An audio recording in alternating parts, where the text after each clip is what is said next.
Goeiedag en welkom by AMT se ekonomiese oorsig, moontlik gemaak deur FFG.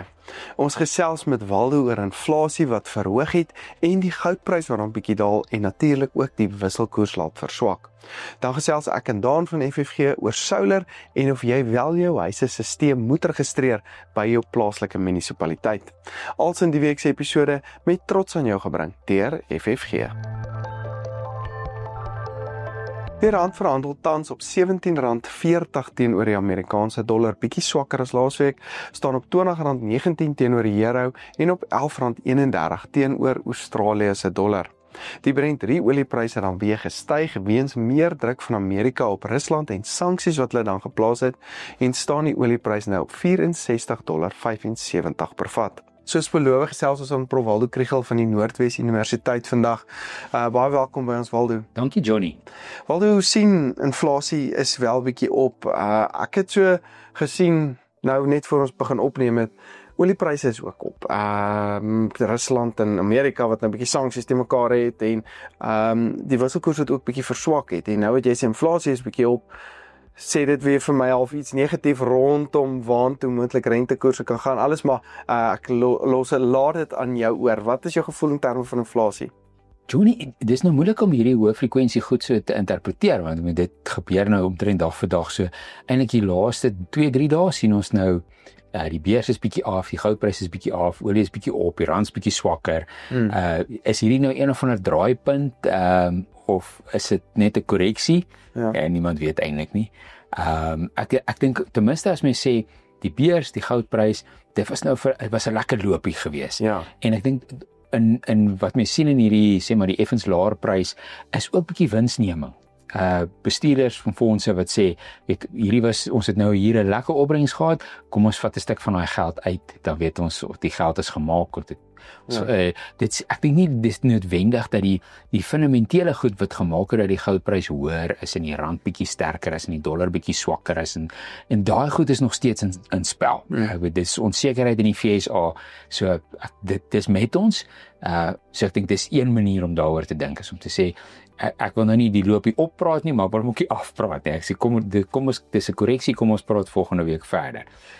Wat jou gevoel raak en waantoe die wisselkoers maar en een ding wat ek eintlik nou aan dink is die vrede in Gaza of die broose vrede as mense dit nou so kan noem. Vrede in Gaza het dit nie veroorsaak dat ons bietjie meer sekerheid gehad het, die olieprys, die goudprys dalk so bietjie afgekom het en die wisselkoers verswak het. Ek dink dit speel 'n rol, maar met daai oorlog het ook toe nooit regtig uitgekring nie. Selfs met die aanvalle op Iran en ek amper sê die konsensus dat Iran is nie heeltemal geneutraliseer nie, maar hulle is meer op die agtervoet. Met het mens nie groot beweging gesien in die olieprys, die goudprys, sulke goed. Dit voel vir my die sentiment lê baie meer rondom Amerikaanse staatsskuld, rentekoerse, verdere handelsoorlog, onsekerheid, as die warm oorlog. Hulle gaan so stil aan op die wêreld verhoog. Maar ja, ek dink in terme van ons inflasie en die rentekoerse, dit is nou op gister, van 3,3 na 3,4 toe. Maar dis te verwag, almal het dit mos nou verwag, ja. Dit was nie onverwags nie. As mens kyk na die items wat daar verander het, dis ook maar hier is nie groot skuwe nie. So die mieliemeelprys styg nog met ver bo die gemiddeld. Vleispryse, daai jaar op jaar koerse is nog steeds hoog, hoewel die maand op maand koers 0 was. So daar's bietjie so effense voedseldinamiek, maar niks wat enigiemand laat wakker lê nie met volgende seisoen lyk goed. En dan die bewys dat hierdie goed nie net altyd opgaan nie, hoewel dit so voel, is dat eiers is goedkoper as 'n jaar gelede. Dis goeie nie. Mense soos wat die eierpryse op 'n stadium opgegaan het, mense dink jy gaan nooit weer eiers kan bekostig nie, maar dit is 'n knersie goedkoper. Ja. So daar's hoop vir die vleispryse hopelik. Maar as mens kyk na iets soos stowe beesvleis wat nou 'n tipe van 'n snit is wat die laer middelklas verbruiker graag wil eet, dis heelwat duurder. So ek meen daar's sulke druk. Dan die res is dis maar versprei. Daar's 'n bietjie op restaurante akkommodasie, dan weet vakansieakkommodasie, vervoer was maand op maand 'n knertsie hoër, maar jaar op jaar eintlik maar dieselfde, dalk so 'n bietjie laer. So daar's nie veel aksie nie. En dan hierdie laaste ruk se sterk rand en laer olieprys gaan waarskynlik vir ons 'n lekker brandstofprysverlaging gee begin November. En hierdie sterker wisselkoers, laer oliepryse wat ons gehad het, wanneer gaan ons dit nou in inflasie eintlik sien? Wanneer behoort dit nou? Is dit in hierdie huidige een of? Nee, dit sal in die volgende een wys. So ek dink dit gaan dan nou Oktober data wees wat in November vrygestel word. So voor die volgende beleidskomitee vergadering is hy waarskynlik laer. Ja. Okay, gegee nou bietjie oor inflasie, maar ons het dit te verwag. En wat gaan nou in Amerika aanraak en as dalk vraag 1 is, wat gaan Amerika aanraak in hulle rentekoerse? En hoe kan hierdie bietjie oor inflasie nou en die nuwe dinamiek wat ons het, hoe kan dit ons besluit op vir rentekoerse dan beïnvloed? Die Amerikaanse situasie is nou onseker want met die shutdown het hulle baie min data beskik. O, niemand praat Ja, hulle statistieke het nou gesluit met die shutdown. So daar's nie verslaan nie. So daar's privaat sektor raaiskote rondom hoe lyk indiensname, inflasie ensovoorts. En Jerome Powell het eintlik gesê hy neig na die kant toe om dalk weer te sny. Okay. Het gegee word die feit dat hy nie al die nuutste data het wat hy nodig het nie en hy bekommerd is oor die arbeidsmark, sal hy eerder 25 basispunte sny as enigiets anders. So ek dink daai syne is redelik in daai rigting. Wat eintlik dan vir ons dink ek die deur oopmaak. Jy weet, dis die inflasie druk by ons is skaars iets om van te praat. As hulle sny ek kan amper nie sien hoekom hulle nie vir ons daai 25 basispunte kan gee in November nie. Selfs met die dinamiek van 'n moontlike amptelike 3% mikpunt. Okay. Maar die gouverneur het in die week gesê, hulle is ernstig oor die mikpunt en hulle weet dit gaan 2 jaar vat om mense se inflasieverwagtinge afwaarts te kry dat dit nader is aan die 3. So ek dink dit selfs om dan hulle hoef nie vir die volgende 2 jaar die repo hoog te hou in die aangesig van lae inflasie om uiteindelik by daai laer verwagtinge uit te kom nie. Daar's ruimte om te sny. Ons sou duim vas hulle gee van so ietsie daar voor die vakansieseisoen. Ag, ons hoop so. Ons dink altyd 'n verligting sal altyd bietjie help. Laaste vraag, Waldo, terme van olie. Wat druk hom nou so 'n bietjie uit die laaste 2-3 dae te opbeweeg? Wat druk hom nou en jy het gepraat van ons kan dalk laer dieselpryse nou sien of brandstofpryse nou oor die volgende maand. Maar kan hierdie hoër oliepryse en die dinamika oor dit, kan dit nie weer dan later die jaar vir ons 'n hoër prys veroorsaak? Daar's 'n bietjie onsekerheid, Johnny, op die oomblik hierdie middel van die maand ramings praat van, jy weet, enigiets tussen 30 sent en 60 sent diesel en petrol verlagings. Dis waar die oorverhaling nou staan. En die meerderheid van dit het te doen met die olieprys. Die sterker rand het gehelp, maar dit kom eintlik van die olieprys af wat laer is. So as die nou begin styg, gaan mens dalk 'n kleiner voordeel kry as hierdie laaste week van die maand nou bykom. So ons sal sien met hoeveel, maar ek dink ons is nog steeds aan die kant waar die kans vir 'n sny is beter is. Vir 'n verhoging. Hoe dinge vorentoe gaan lyk So ek weet die tariewe op Amerika of Rusland het nou die olieprys bietjie opgestoot en wat kan rondom dit gebeur? Ek wonder tot watter mate is dit nou te doen met miskien voel president Trump sy werk in die Midde-Ooste is nou klaar. So hy vat nou die volgende oorlog wat hy kan oplos. En dat daar nou so 'n bietjie van 'n oplewing is. Maar hopelik nie 'n langtermyn. Internasionaal is daar eintlik daar's redelike aanbod van olie. Die Chinese groei nog steeds nie vinnig nie. Dit al daai goed behoort die olieprys eerder. Sê vir ons hoe aanbod laag vraag wat die olieprys dalk. Ek dink hopelik sien ons deur hierdie wat dan 'n laer brandstofprys hier by ons beteken. Wat dis lekker vir insetkoste, dis goed vir huishoudings se begrotings. So almal wat op vakansie in Desember gaan. Ja, so dit is ek dink dit is alles positiewe goed. Hierdie internasionale dinamiek is moeilik om te lees op so week tot week basis. Maar duidelik is die oliepryse is maar 'n aanwyser van daai effense onsekerheid word maar daar gereflekteer. Maar ek dink in die kort as mens half opsom die vraag internasionaal bly relatief laag en aanbod is hoog. So ek dink gegee daai dinamiek as 'n bietjie onsekerheid kom, kan hy opgaan, maar nie noodwendig skerp opgaan. Nee, ons praat nie hier van rande se opgaan. Dis kan 'n totale nuwe stel moeilikheid iewers. Praat ons van sente weerskante toe. Ja. Baie dankie Waldo, baie insiggewend, baie interessant, soos gewoonlik om jou te gesels. Ja, bly asseblief ingeskakel. Ons gesels hier na met Daan oor versekering, solar versekering. Daar's 'n klomp goed wat ons baie interessant bespreek het, maar geskakel en dan volgende week ook en gesels ons verder in Prof Waldo. So baie dankie vir jou tyd, Waldo. Dankie Johnny. Ja. Beloof gesels ons dan weer met Daan van FVG vandag en ons kyk bietjie na solar, ander tipe vrae wat julle dan elke dag ook kry. So baie welkom by ons vandag dan. Môre Johnny, baie dankie. Dan ek wil begin by solar vandag. Ek het onlangs 'n stelsel opgesit en ek weet party munisipaliteite vereis dat jy by hulle moet geregistreer wees. Wat stel julle voor vir die kliënte? Johnny, ja, solar is natuurlik nou iets wat oral gebeur, in die dorpe, op die plase, besighede ensovoorts, en dit is 'n baie positiewe ding. So versekering dek jou solar. Dit is net belangrik natuurlik om dit reg te verseker. Daar's ook verskillende afdelings op die polis waaronder jy dit kan verseker. Weet so, as jy dit net onder 'n brandafdeling verseker, gaan jy byvoorbeeld nie diefstaldekking hê nie, soos ons nou al voorheen met ander items ook bespreek het. So dit hang af van die tipe dekking wat jy wil hê, dan moet jy nou net mooi kyk dat jy dit reg verseker, as jy dit omvattend wil verseker, dat dit dan wel so plaasvind.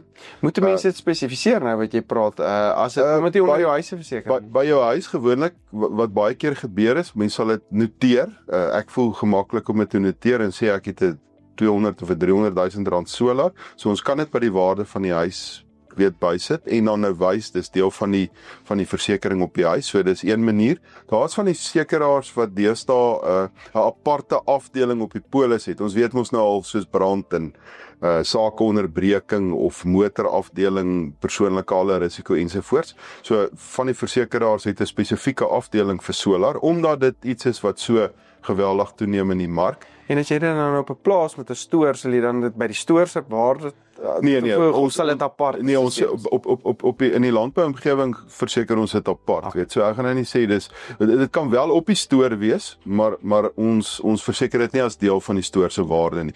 Die waarde is te hoog, weet, want dan gaan dit skeef trek in terme van, weet, nou wil nie by awery en sulke tipe goed onnodig uitkom. Maar ek dink die belangrike beginsel rondom solar is, het sy nou onder watter afdeling jy dit verseker of op watter basis ook al is, dit onthou die beginsel en versekering is 'n ou moet aan al die basiese regulasies voldoen. So as daar spesifieke regulasies is in jou omgewing, kom sê in Potchefstroom, is daar vereiste as jy solar op jou huis se dak sit, moet jy munisipale goedkeuring kry, het sy of jy nou 'n plan moet indien ensovoorts, 'n ingenieursertifikaat dat jou struktuur weliswaar dit kan hanteer, weet, gaan jy aan daai basiese regulasies moet voldoen. Dis die veilige roete.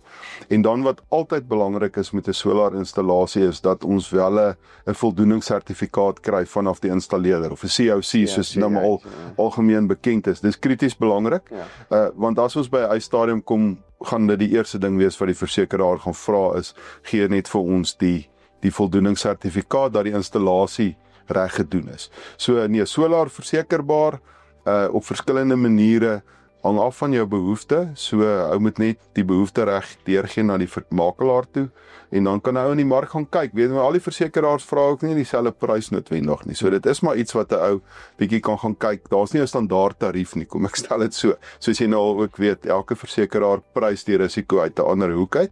So dit is belangrik dat daar huiswerk gedoen word en kyk wat is die beste oplossing vir jou behoefte rondom die solar. Maar begin by voldoen aan al die nodige regulasies. As ons sommer nou vir FVG skakel om te kyk wat se regulasies hier in Potchefstroom ons sit tans. Dan julle dan 'n bietjie 'n paar vrae gehad wat jy bietjie wil vir die boere bespreek vandag. Ja, Johnny, ek het net 3 goed wat in die laaste tyd in my wêreld oor die tafel gekom het wat ek net weer eens wil noem. Die eerste een noem ons nou in versekering terme subrogasie. Wat dit eenvoudig 'n groot woord, wat dit in eenvoudige terme beteken is jy gaan 'n ooreenkoms aan met die versekeraar en hy dek sekere van jou risiko's af. Maar een van hulle vereistes is as daar 'n eis sou ontstaan, moet jy nie in die versekeraar se plek probeer staan nie. Hy moet die geleentheid hê om dan nou sy saak namens jou te kan verdedig. So in aanspreeklikheid eise is dit vir alter sprake. En dan ook by ongelukke. Derde party. Ja, derde party is nou weet 'n verlenging amper uit dit uit, maar dan is dit waar jy ry in iemand vas. jy klim uit, jy wil onmiddellik die konflik wat kan ontstaan deeskaleer en jy sê, ek is vreeslik jammer, dit is alles my skuld, ek het in jou vasgery. Moet dit nie doen nie. Jy mag dit nie doen nie. Want jy ontneem die versekeraar die reg om na die meriete van die saak te gaan kyk. En hulle sal besluit in watter mate was jy dan nou skuldig. Het sy of dit nou 100% was, dalk was jy net 50% skuldig. As iemand voor jou ry, die algemene aanname is altyd as jy agter in iemand vasry, is jy skuldig. Maar wat van die geval waar iemand sonder goeie rede, hy laat val sy selfoon wat in elk geval nie mag hanteer terwyl hy bestuur nie en hy stop skielik morsdood voor jou. En jy het die regte volgafstand gehad, jy het die regte spoed gery, jy ry agter in die persoon en is jy dan nou 100% skuldig? Of het daai persoon eintlik onregmatig op te tree om deur op 'n plek te stop waar hulle nie moet stop nie? So jy kan sien daar's baie faktore wat in aanmerking geneem word voordat daar besluit kan word nou wie's nou regtig skuldig en tot watter voor jy net boedel oorgee en sê jy is skuldig, ja. Geen skuldherkenning nie, want jy moet die versekeraar kans gee. As jou beeste in die buurman se lande kom, moenie vir hom sê, hoorie, sorry ek is skuldig, die versekeraar gaan jou betaal nie. Die versekeraar gaan besluit of hulle betaal, hulle kan. Weet weer eens, maar gegee die aanname, so moenie 'n skuldherkenning doen nie, jy mag nie namens die versekeraar 'n skuldherkenning doen nie, so let net daarop. Die volgende een is kontribusie. Onthou, die doel van versekering is om jou in dieselfde posisie te plaas wat jy was. So as dit om een of ander rede gebeur, dat dieselfde item, sê jou voertuig of jou huis, is nou by 2 versekeraars verseker, wat eintlik nie so mag wees nie, want jy kan nie, as daar iets gebeur, by al 2 gaan eis vir die volle skade nie, want dan gaan jy mos nou in 'n baie beter posisie wees as wat jy was. Ek 'n groter huis kan kry na die tyd. Nee, jy gaan geen huis kry nie, want uiteindelik gaan niemand jou huis uitbetaal. Ja. Nee, want dan sal dit nou bedrog neerkom, nou, maar as daar so 'n geval is, onthou die eis moet dan by beide geregistreer word, en dan tussen die versekeraars, tot die mate wat die versekering nou by hulle op dekking was, sal dan nou bydra beide, 'n kontribusie doen tot die afhandeling van die eis. So onthou net, mag nie dieselfde ding by 2 ouens verseker nie. Maar as dit gebeur, jy het vergeet om die polis te kanselleer of wat ook al, dan moet dit op die regte manier hanteer word. En dan die laaste een is derde party eise. En dis nou weer terughaal by die voertuig, by die ongeluk. Jy ry iemand vas, jy spring uit en jy sê, hoorie, ek is vreeslik jammer, is my skuld, wat jy nou nie kan doen nie, soos ons bespreek het. Maar dan, jy meld dit aan by die versekeraar en jy sê, daar is 'n derde party betrokke. Daar's inligting wat die versekeraar nodig gaan hê, so ou moet die volledige inligting kry van die ander party wat betrokke is, en dan hanteer die versekeraar dit van daar af direk met die derde party. So jy is nie verder betrokke wat dit betref nie. Moenie namens hulle onderhandel nie. En ongelukkig is dit 'n proses wat lank vat. Dit kan maande neem vir so 'n eis om af te handel. In praktyk, en dis nou maar die goed wat by 'n ou verbykom is, vir die ander party het skade aan hulle voertuig, hulle het dalk nie versekering nie. Of hulle wil nie by hulle versekering eis nie, want hulle voel hulle is mos dan nou nie bygedra tot hierdie skade nie.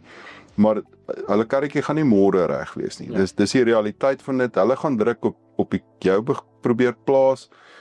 Jy plaas druk op die makelaar op die versekeraar, maar in die versekeraar se wêreld is daar 'n proses wat hulle volg en hulle gaan daai proses volledig afhandel. So dit is nie te sê hulle gaan nie die ou se skade betaal nie, glad nie. Dit gebeur elke dag. Daar's honderde sulke eise wat hanteer word. Maar dit moet deur die regte proses gaan en die mense moet net weet, wees geduldig. Jy het gedoen wat jy moet doen. Jy het dit aangemeld by jou versekeraar. Hulle hanteer vir jou die proses verder. Staan terug dat hulle die proses hanteer en die derde party direk hanteer van daar af verder. Ek moet sê, ek het onlangs so 'n situasie gehad en FFG het my bitter mooi gehelp in die hele proses en met die hele, kan ek sê, met versekeraars gepraat, met derde party, al daai tipe goed gepraat. So, julle het uitstekende werk gedoen, so ja, baie dankie vir julle diens ook dan. Ja, nee, dankie daarvoor, Johnny, maar ek weet weer, los dit by die ouens wat dit elke dag hanteer, moenie jouself in die storie probeer hou nie. Ek weet, dit is menslik, en 'n ou voel partykeer jammer, veral as hy dan wel skuldig was of bygedra tot dit, maar staan terug dat die versekering hulle... As jy skuldig was en jy dit nie herken nie, kom ek sê so, jy mag dit mos nie herken nie. Nee, mag dit nie herken nie, al voel jy skuldig, al weet jy is skuldig. Ja. Jy sê net niks nie, sê ek is verseker, gee my al die besonderhede, ons sal dit hanteer. Ja. So ja, dit is maar Baie maar die goed wat in die laaste tyd voor my tafel gekom het. Baie dankie Daan. Ja, skakel gerus vir Daan en sy span by FFG. Hulle het uitstekende werk natuurlik vir my gedoen, maar hulle kan dit vir jou ook doen. En as jy net enige vrae het rondom enige een van hierdie aspekte, kontak asseblief vir Daan en sy span. Hulle doen uitstekende werk. So baie dankie vir jou tyd. Baie dankie Johnny. Mooi dag. Hierdie episode word natuurlik met trots aan jou gebring deur FFG. Besoek ook gerus AMT se webtuiste by amtrends.co.za vir ons nuutste pryse, video's en meer gedetailleerde verslae. Maar ek sit al die skakels na sosiale media platforms en ons WhatsApp groepe in die beskrywing onderaan, so maak seker jy gaan kyk daarna. Ek is Dr. Johnny van der Merwe en dankie dat jy ingeskakel het.